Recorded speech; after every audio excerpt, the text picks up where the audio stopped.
Amen. We'll be seated in a second, but first let's read our opening scripture for today. We're going to be talking about perception, but we're going to turn to John chapter 20, verses 27 through 29. And it says, "Then he said to Thomas, 'Reach your finger here, and look at my hands, and reach your hand here, and put it into my side. Don't be unbelieving, but be believing.' And Thomas, when he had done that, he answered and he said to him, 'My Lord and my God.'" There was a revelation that took place there. And Jesus said to him, "Thomas, because you've seen me, you have believed. But blessed are those who have not seen me, and yet still have believed." It's from stories like this in the Bible and from personal experiences that we have that we could agree with the saying that seeing is believing. It's these kind of stories that it's the moments in life that are so great, so awesome, so wondrous, and even so rare that if you didn't visually witness it, you wouldn't believe it. You wouldn't believe that it happened. When you look up into the sky and you look out into just the infinite vastness of space, it's incredible. The stars and the planets and the pure amount of just distance between you and everything out there. I mean, it's mind-blowing. And you learn about space in science class as a kid. You're taught about the planets and the solar system, and then they get you to do kind of these thinking experiments. You're taught that it takes 3 whole days to get to the moon. And that's the closest thing to us. And you learn that the spaceship that goes there, it covers a distance of 386,000 kilometers to get to the moon. And as a car owner now, I'm like, I hope my car gets that much mileage here on Earth, let alone just 3 days to the moon. And yet as we stand here on Earth and we see the moon, and it's really big some night. It looks so close, but yet it's so far away. And yet we know that people have been to the moon. And that's kind of easy to understand in our brains, but it's also kind of difficult to comprehend that somebody has stood on the moon. 24 astronauts in total have been to the moon. 12 of them have walked on the moon. What would it be like to walk on the moon and look back at Earth and be like, that's where everybody is? What an incredible experience it would be. I mean, we see the footage of them. We have visually seen the footage of them walking on the moon, but it's a totally different experience to actually walk on the moon. You have to be there. You have to see it through your own eyes, not through the camera's lens. You have to be there to see it, to stand on the moon and look back at Earth and know that you're the only one out there. And everybody's back over on Earth. It's incredible. If I lived through that experience, if I was one of those 12 astronauts, I'd say, you can't just watch it. You got to live it. You got to be through it. You got to see it with your own eyes. You got to see it for yourself. You have to look at it and behold and pass through the actual experience to comprehend the awesomeness of it. You have to live it. What we see, it shapes our reality. Our eyes see what is around us, and that helps us to walk around. I see there's a pulpit here, so I know I need to walk around it.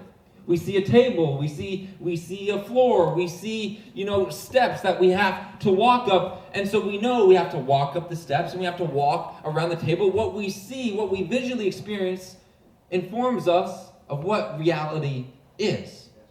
We believe that what we see is true, especially when others see it too. For example, I see the pulpit here this morning. And you see the pulpit here this morning. So because we all agree that everybody can see the pulpit, and I can feel the pulpit, and I can hear it, we can all visually and by our senses confirm that this pulpit must be a real thing. We can all agree on that because we're all experiencing it in the same way. We can verify together that this is reality and that this is true. And so that kind of tends us to believe that seeing is believing. But a problem arises when we take the concept of seeing as believing and we apply it to everything, to each and every single experience that we will go through here on earth. Because what happens is, the problem arises when we introduce the idea of perception. Because what we see, we can't always trust. What we perceive to be true is not always what others perceive to be true. See, we make judgments and we make decisions based on what we perceive. But the thing is that what we believe to be true is actually just our own unique experience. That's right. The psychologists who study this interesting topic, they say this about it, quote, "If we are going to have a better understanding of ourselves and of our fellow human beings, we need to appreciate this startling individuality of everyone's experience." Now, all of what I'm talking about here this morning, it probably so far seems very academic and probably a little bit abstract at this point. So let's do some real world examples to prove that we perceive things differently. You might remember the dress. Who's seen the dress before? This dress is seen differently by different people. So hands up, who sees a white and gold dress? I see a white and gold dress. Does anybody else see a white and gold dress? We got another person that sees a white and gold dress. Some people see this dress as white and gold. Who sees this dress as black and blue? Right, so more people perceive it as black and blue here this morning. But whenever this picture initially came out, it was like a 50-50 split. And people got really, really heated about what color this dress was. Some people perceive it white and gold. Others people perceive it as black and blue. And there was this huge online debate. There was this massive online argument about what color this dress was. And nobody could agree. Very few people could agree on what color the dress was. And it was split into two parties, white and gold or black and blue. And now the dress was confirmed to be black and blue by the retailer who sold it. But I see white and gold. My perception of this dress is different than you, and maybe this dress isn't good enough, so let's do another example. I see this sweater as light blue and silver. Some people see this sweater as brown. Some people see this sweater as rose gold. That's homework for you. You go home and you have a conversation with your family. What color was the dress? What color was the sweater? Because different people see different colors. My reality of this sweater is different than your reality of the sweater. I saw your expressions when I said that I see that this is a light blue sweater. You guys did not believe me. Elisa's shaking her head. She's like, that is not a light blue sweater. We see different things. People's experiences change the way that they perceive the world. And to me, this is such an interesting, psychological event that happened on the internet, because it's such a powerful proof that we don't all see the same thing. Our experience changes the way that we perceive the world. People's successes, people's failures change how they see the world. In fact, the very body that you are in right now changes the way you perceive the world. There's a guy called Dennis R. Prophet. He works on all of these kind of perception ideas. He works at the University of Virginia. And him and a team of other researchers, they've performed studies on the variability of people's perceptions. And they found that if you are obese or tired, distances look further to you. People who are wearing a heavy backpack at the bottom of a hill will say that that hill is steeper than if they weren't wearing that backpack, because they're burdened with the extra weight. Something as simple as your walking ability changes the way you see the steepness of a hill. The researchers write, you don't see the hill as it is, but rather as the hill is seen by you. If you hold something, anybody remember like those grabbers that were like really popular back in 2005? I remember my parents brought me like a crocodile grabber back from New Orleans whenever they went down there. You remember what I'm talking about? If you're holding a grabber, everything appears closer to you. They did scientific experiments in sports. People who are successfully hitting a baseball see the baseball as being bigger than those who are striking out. Golfers who are putting on a putting green, if they are having success in putting, they see the hole as being bigger than those who are missing the putts. Our perception changes not just physically, but emotionally as well. People who are standing at the bottom of a hill and listening to melancholy music, they see the hill as being steeper. But if they were to think about a close friend, then suddenly the hill didn't look so hard. Holding hands with someone while you're experiencing a painful event, it lessens the pain that we experience. It's incredible how different everybody sees and perceives reality. After his crucifixion, Jesus, he appears to his disciples, but one of the disciples didn't see him. Thomas wasn't there at this event. And Thomas, he wanted as much sensory information as possible. He wanted sight, he wanted touch, he wanted hearing in order for him to change his reality. And what we have here is a really interesting situation where Thomas didn't see what the other disciples saw. The other disciples, they saw Jesus post-resurrection. They knew firsthand that he was alive, but Thomas was busy living in a different reality. See, Thomas had not seen Jesus post-resurrection yet, and so he believed that Jesus was still dead. It wasn't until Jesus appeared before Thomas about a week later in time, and Thomas was actually able to see him. He was actually able to touch the nail-scarred hands. He was able to touch the side where Jesus was pierced. It wasn't until Thomas saw and felt the scars that he changed his perception of reality. Now, Thomas had an advantage that we don't have. See, Thomas, he got to actually see Jesus. We don't. Thomas had a big up on us. And so that's why Jesus says, Thomas, you are blessed to see me. Thomas, you are blessed to visually see me and believe and change your perception because you have seen me. But even more so blessed are those who don't see me and yet change the perception of reality. Blessed are those even more so who believe in me, who have never seen me.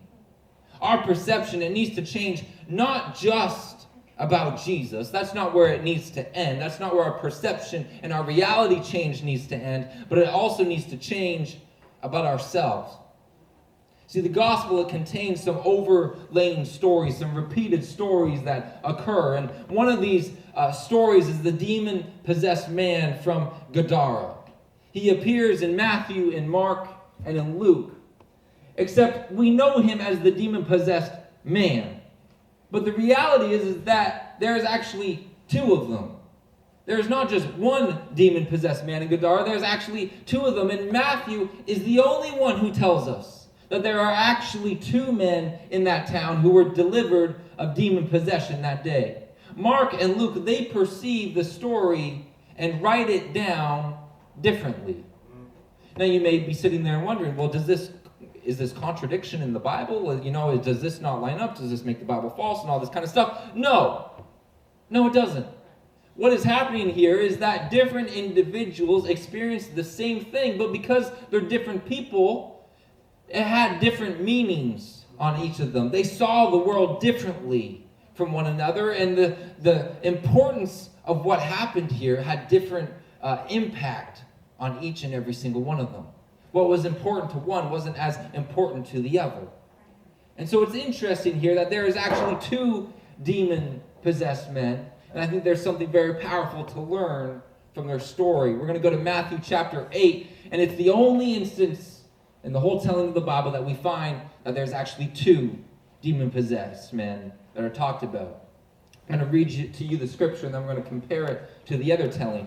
It says, when Jesus had come to the other side, there met him two demon-possessed men coming out of the tombs, and they were exceedingly fierce, so that no one could pass through the way in which they were.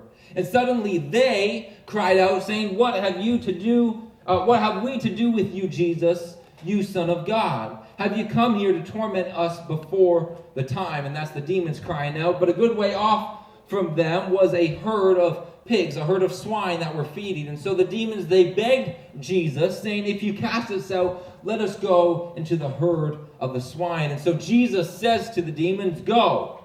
And when the demons came out, they went into the herd of swine, and the whole herd of swine ran violently down from that steep place into the sea, and they perished in the water. And the people around who kept them, the shepherds, they fled, and they went away into the city, and they told everything, including what had happened to the demon-possessed men. And behold, the whole city came out to meet Jesus, and when they saw Jesus, they begged him, Leave this region. That tells us of two demon-possessed men. We're going to go to Mark. We're going to compare it to Mark's telling of the story. It says, Then they came to the other side of the sea, to the country of the Gadarenes. And when Jesus came out of the boat, immediately there met him out of the tombs a man. Already he just says, a man. He's already forgotten about the other man. We'll come back to that later on. Immediately there met him a man with an unclean spirit who had his dwelling among the tombs, and nobody could bind him. They could not bind him with chains, because even if he was bound with shackles and chains, he would break them. He would pull them apart. He would break them into pieces. Neither could anyone tame him. And always, night and day, he was in the mountains, and he's in the tombs, and he's crying, and he's cutting himself with stones. And when he saw Jesus afar off, he ran down, and he worshipped him, and he cried out with a loud voice, What have I to do with you, Jesus, Son of the Most High God? I implore you, by God, that you do not torment me. And he said this because Jesus was saying to him, Come out of the man, you unclean spirit. And then Jesus asked him, What is your name? And he answered, saying, My name is Legion, for we are many. And he begged him earnestly that Jesus would not send them out of the country. And a large herd of swine was up there, and they were feeding in the mountains. And so all the demons begged Jesus, Send us to the swine that we may enter them. And at once Jesus, he gave them permission. Then the unclean spirits went out, and they entered into the swine that were there, and the herd ran violently down the mountain and into the sea, and they drowned in the sea. And so those who fed the swine, the shepherds, they fled, and they told it in the city and in the country, and they went out to see what it was that had happened. All the city folk come out, they're like, What's going on here? And then they come to Jesus, and they see the one who had once been demon-possessed and had the legion of demons in him, and he is sitting, and he is clothed in his right mind, and they're afraid. Why would they be afraid? That doesn't really make sense to me. Why are they afraid? Why would they be scared? I mean, I read through that story, and we have a wonderful miracle that takes place. I mean, we have a man freed from demons, so why are they scared?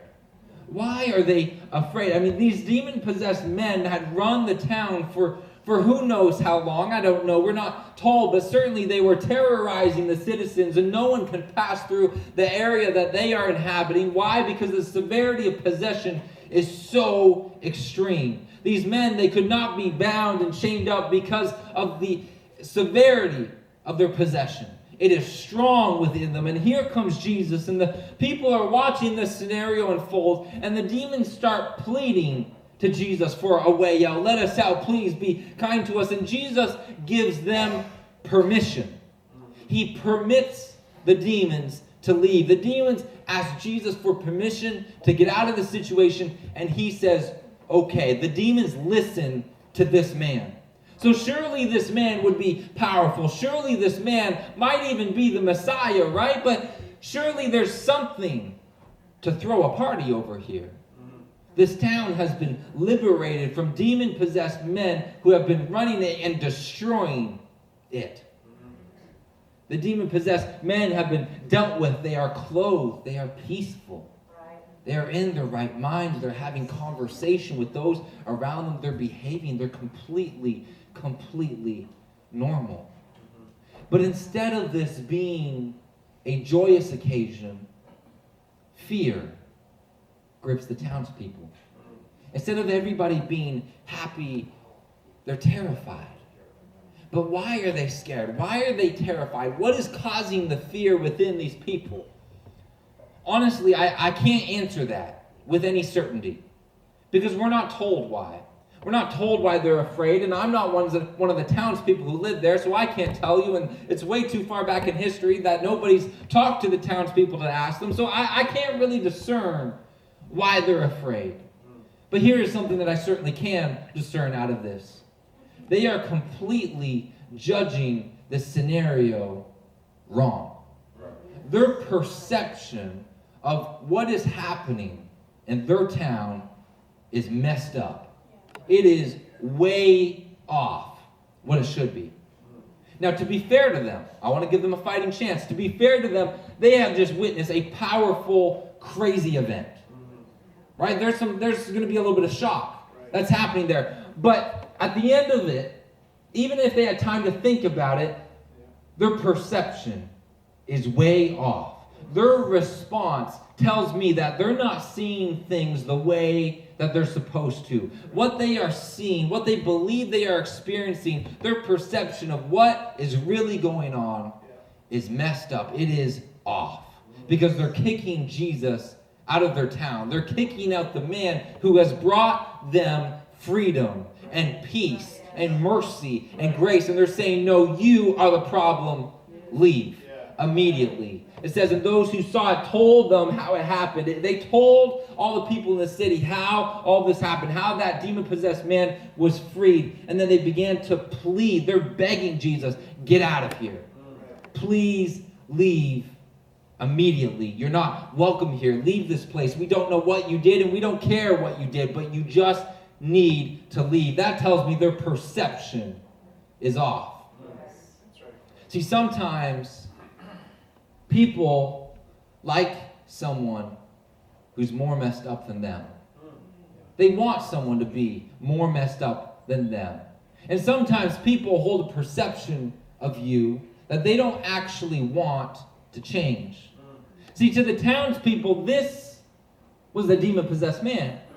And he was the one, when they would go to lay down and sleep at night, he was the one out in the graveyard screaming and harming himself. And he was the one who ruined their travel arrangements. And they couldn't go through the field over there because he's there today. And they might be harmed. And he was the one who, when the blacksmith forged some extra thick chains to hold them down, tore them apart like it was nothing and broke them into pieces. And he was the one who they told their children, you better be careful today when you're going out and playing with your friends. Don't go too close to where he lives because he's the problem.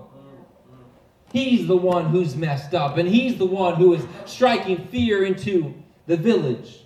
But now, after an experience with Jesus, he is sitting and he is clothed and he is most of all normal.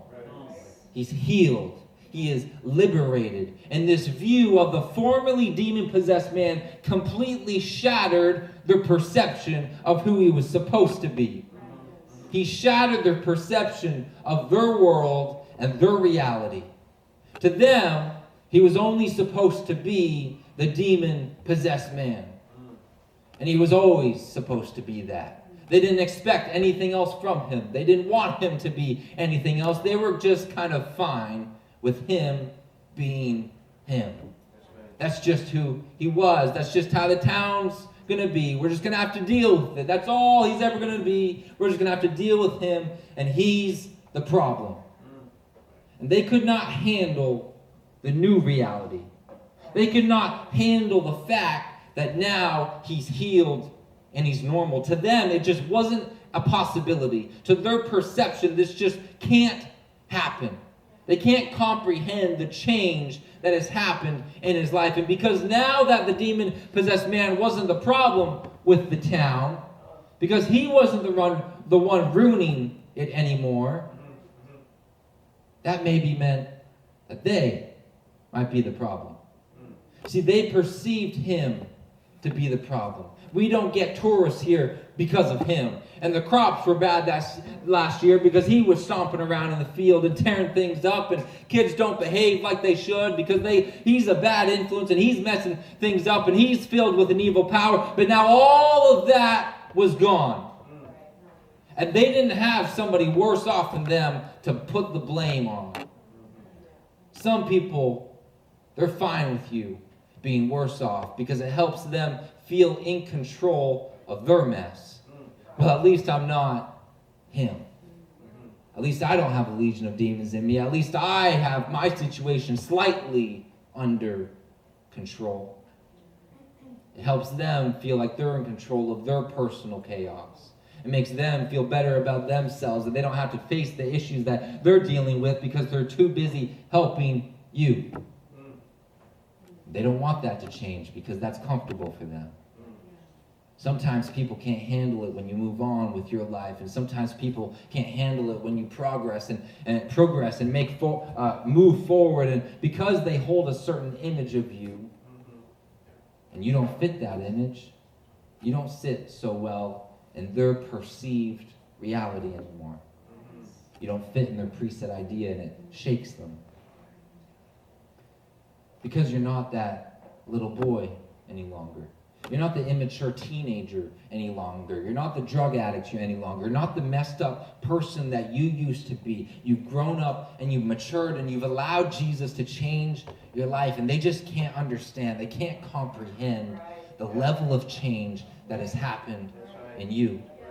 And because you don't fit their perception, they get scared. This happens a lot when children move away or when children get married. It's most visible in weddings because it's so hard for the parents to let that child go because reality is changing. And it's come down to the last day. It's come down even to the day of the wedding where reality is changing. And their perception of their little child isn't reality anymore. And it's tough on parents to let that child go and see them off and get married.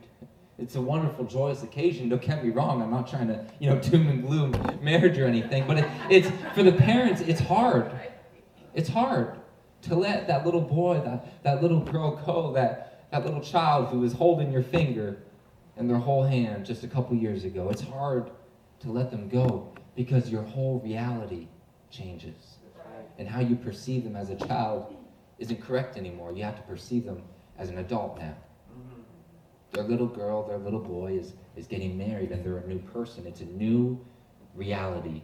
And so we have to adjust the way that we see the world now. I have to change my perception because my perception doesn't fit reality. And that's the problem that the townspeople were having. Their perception of reality didn't match up with what reality really was. But they didn't want their reality to change. They wanted everything to stay the same, including the demon-possessed man. Some people, they want to lock you into a box of how they see you right now. They know you as who you are, and when you change that idea, it scares them. They don't want you to change. But you can't allow that to stop God from moving in your life. You can't allow that to stop God changing who you are supposed to become. You can't allow that to stop you from making progress and to making things better. Because even though it may feel uncomfortable to go forward and break people's perceptions, because it is uncomfortable, because that person, it could be your parent, it could be your siblings, it could be your close friends, it could be your wife or your husband, it could be anybody that's just so close and dear to you and you spend a lot of time with. And whenever you break the perception of someone who you spend a lot of time with and you hold dear, it's weird. They have to shift and you have to shift and everything kind of rearranges. People who are close to you and who you interact with every day, it can be really uncomfortable to break these people's perceptions because you're not the person who they believe you are anymore. But when you're changing to become more like Christ, that's a change worth making. You can't allow somebody's box idea of you stop you from allowing God to move in your life. Don't let other people's perceptions limit you of who you should be and of who you could be. Don't let other people's view of you let you sit back and just remain comfortable in the familiar. God wants to move you forward. Break out of the perception. Be who God wants you to be. We can't allow our lives to be controlled by what other people think we should be. God has a higher plan and a higher purpose than what even we can think of for ourselves, let alone others think of for us. Break out of the box. Break the perception. Don't let people get you down and fix you in. Don't stay in the comfortable. Don't stay in the familiar. God has more for you. Amen. Jesus and his disciples were getting kicked out of the town, and the people were demanding that they leave immediately. And this once demon-possessed man, he's now redeemed, and he's healed, and he is powerfully changed. And he is begging Jesus, please take me with you. I want to go with you. You just saved me. And man, I love you. This is the man right here. This is Jesus. He freed me from a legion of demons, and he completely rearranged my life. And I'm thinking right, and I'm walking right, and I'm talking right. I have my own mind again. This is the man who healed him, and he's begging Jesus, please take me with you. Take me with you. I'm a new person because of you. Please don't go. Let me come with you. And Jesus says no. This is one of the most hurtful responses that I've ever read in the Bible. And it tore at me for years. I didn't understand it for years. Jesus, why are you saying no? This is a guy who was cutting himself up in the hills just an hour earlier. This is a guy who had 1,000+ demons in him just an hour earlier. He wants to be with you. Isn't that what you want? Didn't you come down to rescue us and to make restitution? Didn't you want to bring us to you? Why are you saying no? This response, it makes no sense in my mind as to why Jesus tells this man who wants to follow him, is begging after him, keep me with you. But Jesus says no. Why can't he go with you? Isn't this the way it's supposed to work? Jesus, this man was so messed up. But you came to this village just to rescue him. You knew he was here, and you came across the water to rescue him. So why are you telling him no when he is displaying such a deep hunger to follow after you and to completely change and rearrange his life? Why are you not allowing him to follow you on your journey? Because the other man you healed, he's not even on the scene anymore. 2 of our authors didn't even write about him because he didn't do any change. His perception wasn't changed. His reality wasn't changed. He was healed, but he wasn't actually changed. The only one of the demon-possessed man is begging you right now to go and to take him with you. So why are you telling him no? Why can't he go with you? Only one of them is asking for the opportunity of a completely changed and transformed life. But Jesus says no. Why does he say no? It's because God thinks more of you than you think of yourself. God has a plan for you more than what you planned for yourself. This demon-possessed man had a plan worked out in his mind. He said, this is the guy who healed me, and I'm going to go with him. And if I do that, I'll be all right. And he wasn't wrong. He wasn't wrong. But Jesus had a better plan. It was above the demon-possessed man's perception. It was above what he could see. It was above what he could perceive. It was above his comprehension of what his reality could be. See, the demon-possessed man, the one who was healed and stuck with him, he said, if I could go with Jesus, I'm going to be okay. But Jesus had a better, more powerful plan for him. And when he begins to operate in your life, we've got to throw away our limited, confined, self-deprecating view of ourselves and take on a new perception of reality. See, Jesus is about to elevate this man's perception of himself. He's about to completely change us, because the God that loves us and that cares for us, he sees things better than we see it. My thoughts are not your thoughts. My ways are not your ways. And he wants to see ourselves. He wants us to see ourselves as more than conquerors. He wants us to see ourselves as children of the King, as people who are filled with his power and with his Spirit, people who are called by his name. And so we've got to change our perception of ourselves. We've got to completely align with his perception and with his reality, because our thoughts and our plans and our perception of what our reality could be isn't high enough. It's not good enough for what God actually wants to do in our lives. See, this ex-demoniac said, if I can just go with Jesus and stick with him, I'll be okay. But Jesus has a better plan. He says, no, I've got something better. So why are you saying no? We don't understand it. Here's why. Because Jesus has a mission for him that only he can fulfill. It is no doubt that during the years that this man was possessed, word had got around about him. Word would likely have spread. Be careful when you go to Gadara. There's a couple of demon-possessed men there, and you cannot pass wherever they are currently roaming, and you can't approach them. You may be harmed. You may catch something. You may catch the voodoo spirit. You got to stay away from the demon-possessed men in Gadara. He's crazy. You're better off just skipping the town. And the townspeople would say, have you seen the freak? Last week he broke off the chains again. We just can't control him. We can't tie him down. What are we going to do with him? And there's likely a pool of thought that said we ought to just kill him and be done with it. Just get this man out of here. There was rumors and gossip and word that was spread all around the town and all around the surrounding towns of this demon-possessed man ruining the life of everybody that passed his way. His bad reputation had spread through the land, but Jesus had a mission just for him that only he could accomplish. See, the people asked Jesus to leave, but they weren't asking the demon-possessed man to leave.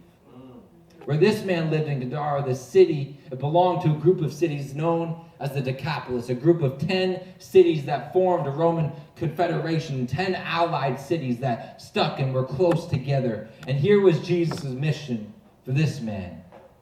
It says when Jesus got into the boat, the man who used to be demon-possessed begged him that he would go with him. But Jesus did not permit him. He told him, go home to your friends and tell them what great things the Lord has done for you. And the demon-possessed man departed and began to proclaim, not just in the city, but in the Decapolis, all that Jesus had done for him. And everybody marveled. Musicians, if you can come. See, everyone around here has a perception of the demon-possessed man. Everybody in the surrounding Decapolis had a perception of who this guy used to be. And Jesus is telling them, here's the mission for you. Go and show them who you are now. Go and show them who you are after an experience with me. Go and change the perception. Go and change their reality. See, just as I have changed your perception, go and change theirs. Go to Abila and change their reality. Go to Damascus and change their perception of who you are. Go to Dion and Garrison, Gadara, and tell these people of how your reality has been switched. Go to Hippus and Pella and Philadelphia and go and tell the people of what I've done in your life. Go and show them the new man, the new creation that you are. Go to Raphana and Scythopolis and tell them of the new reality that I can bring into their lives. Go and tell the people of the new perception and the new reality that I can create. And then go and tell them of the miracle of God. Go and tell them of the grace of God. Go and tell them of the power and the testimony of Jesus Christ in your life. Go and change reality, because only you can do it. You can change these people like nobody else. You can change their reality. You can change their perception. Go and show them who you are today. Go and show them the grace. Show them what it looks like. Show them what a transformed life looks like. Show them what God has done. They think They know who you are, but show them the real you. Show them what happens when you let God change your life. They see you as a demon-possessed man, but go and show them the powerful transformation of just a moment with Jesus. Today, I'm calling on you to change your perception. It may be a perception that you need to break out of something that people think that you are. You may need to break out of perceptions of others today. Maybe you need to break out of your own perception today. You are the one who is limiting yourself and confining yourself, getting down on yourself. So I want to ask you today, and I want you to ask yourself this right now. What perception needs to be rearranged in my life today? What is holding me back from becoming more in Christ? I'm not going to let other people's perception of me hold me down. I'm not going to let my own perception hold me down. God, change my perception. Change my perception. Would you stand with me today? God, change my reality. Change the way I view myself. Change the way I view others who I've been limiting. God, I want you to change my reality today. It's time to accept the mission that he has for you. It's time to say, God, I want you to change my thought process. God, change the way my mind works. God, help me to see reality the way you see reality.